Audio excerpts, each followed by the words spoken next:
ये कहानी है 1938 की कैरलिन नाम के एक व्यक्ति की, और वो उस कंट्री का बेस्ट पिस्तौल शूटर था। उस कंट्री में जितनी भी नेशनल मैच हुई थी वो सबको वो जीत चुका था।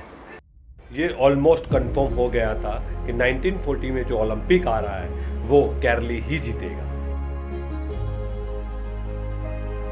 उसने सालों से प्रैक्टिस करी थी, पूरा फोकस करा था कि बस इस साल का ओलंपिक अवार्ड सिर्फ और सिर्फ उसी को मिलना चाहिए। उस बीच एक हादसा होता है। जब वो कैंप में प्रैक्टिस कर रहा होता है तो एक बॉम्ब उसके हाथ में ही फट जाता है और उसका एक राइट हैंड हमेशा के लिए खो जाता है। अब उसके पास सिर्फ दो ही ऑप्शन होते हैं, या तो वो कहीं छुप जाए और रोता रहे पूरी जिंदगी, या तो वो फिर से उठे और अपना लेफ्ट हैंड को यूज करे और फिर से बाउंस बैक करे। पर कहते हैं ना कि जीतने का मजा तो तब है जब सामने वाला आपके हार का इंतजार कर रहा हो और आप जीत जाओ। पर उसने हार नहीं मानी और उसने गिव अप भी नहीं दिया। उसने अपने लेफ्ट हैंड को मजबूत बनाया, तीनों रात प्रैक्टिस करी, पूरी मेहनत करी, पूरी लगन से उसने मेहनत करी, और वो ठीक एक साल बाद फिर से लौटा। वहीं उसकी कंट्री में एक मैच हो रही थी।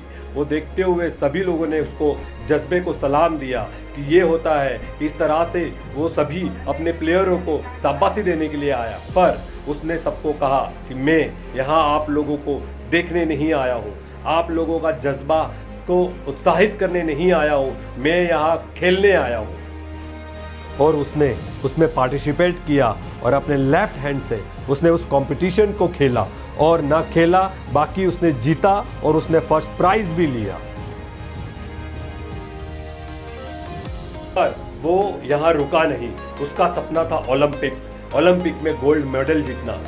उसने 1940 के ओलंपिक के लिए पूरी तैयारी करी, पर उस टाइम पे वहाँ पे वर्ल्ड वॉर हुआ और 1940 का वो ओलंपिक कैंसल हो गया। नहीं, उसने अपना पूरा फोकस 1944 पे लाया।